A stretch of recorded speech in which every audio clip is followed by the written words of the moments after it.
कृष्णाय वासुदेवाय हरे परमात्मने प्रणतक्लेशनाशाय गोविंदाय नमो नमः। हरे कृष्णा। आप सभी का स्वागत है मेरे इस YouTube चैनल में राधे राधे कृष्णा। तो आज हम स्मरण करेंगे पुरुषोत्तम मास के 10वें अध्याय का। तो कुछ इस प्रकार है।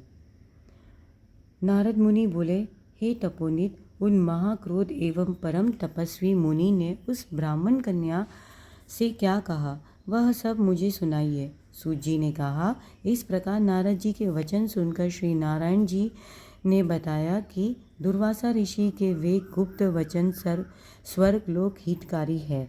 श्री नारायण ने भी वचन नारद जी को सुनाते हुए कहा कि कृपालु मेधावी ऋषि ने ब्राह्मण पुत्री के दुख निवारणार्थ जो कहा वह इस प्रकार है। दुर्वासा ने कहा, हे सुंदरी, बहुत गुप्त बात कहता हूँ।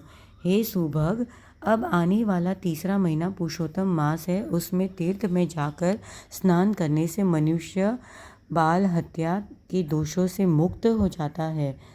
हे सुंदरी, इससे अधिक कार्तिक आदि महीने भी नहीं है।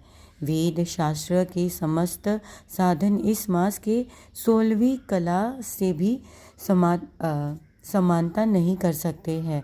गंगा के बाहर 12,000 वर्ष तथा गोदावरी के एक समय के स्नान तथा सिंह के बृहस्पति में एक बार स्नान करने से जो फल प्राप्त होता है, वही फल, हे सुंदरी, किसी भी स्थान पर एक बार स्नान करने से इस मास में प्राप्त हो जाता है। इसमें दान, तप, जपा आदि करने से मनोकामना पूर्ण होती है। इसलिए श्री कृष्ण के प्रिय इस मास को तुम भी सेवन करके हे बाले मनोकामना पूर्ण करो। मैं भी इस पुरुषोत्तम मानकर सेवन करता हूँ। हे सुभगे, इसलिए तुम्हें भी इसका सेवन करना करो। मुनि दुर्वासा इस प्रकार ब्राह्मण कन्या को कहकर चुप हो गए। श्री कृष्ण जी बोले, दुर्वासा के वचन सुनकर वह मूर्ख कन्या क्रोधित हो कहने लगी, हे ब्राह्मण, आपके वचन मुझे पसंद नहीं है। माघ, कार्तिक एवं वैशाखी आदि मास सेवन करने पर क्या इससे कम फल देने वाला है? शिव, पृथ्वी, सूर्य, अंबिका एवं गणपति की सेवा पूजा क्या उससे कम फलीभूत है? व्यतिपात आदि योग्यों को आप छोड़कर इस मास की प्रशंसा क्यों करते हो? यह मास तो सब मासों में निंदित मल मास है।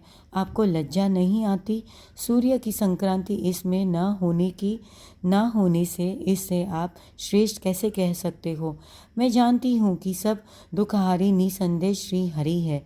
ब्राह्मण पुत्री के यह वचन सुनकर दुर्वासा की आंखें क्रोध हो गई, किंतु मित्र कन्या होने के कारण फिर भी उसने शाप नहीं दिया, अपितु दया आई। उसे अपना हित अनहित जानने के योग्य नहीं समझा। पुरुषोत्तम मास की महिमा बड़े बड़े विद्वान नहीं समझ सकते, तब मूर्ख बुद्धि पुरुष तथा स्त्रियां कहाँ जान सकती है? यह बाला पितृहीन कुमारी है, दुख के कारण तप रही है, मेरा श्राप कैसे सहन करेगी? इस प्रकार विचार करके क्रोध दूर करके मुनि दुर्वासा बोले, हे बाले, तू मेरी मित्र की बेटी है, इसलिए मैं तुझ पर क्रोध नहीं करूँगा।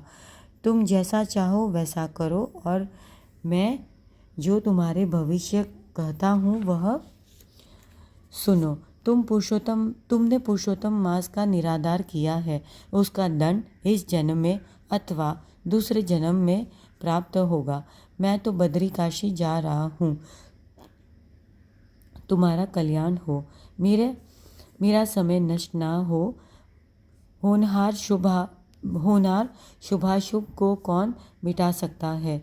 श्री कृष्ण बोले, इतना कहकर दुर्वासा मुनि वहाँ से उसी समय चले गए और वह कन्या पुरुषोत्तम मास के बुराई करने के कारण तेजहीन हो गई। तब बहुत देर तक कन्या ने सोच विचार कर शीघ्र प्रसन्न होने वाले पार्वतीपति शिव का पूजन करना निश्चित किया और यह निश्चय करके मेधावी की पुत्री ने उग्र तपस्या करने का विचार किया।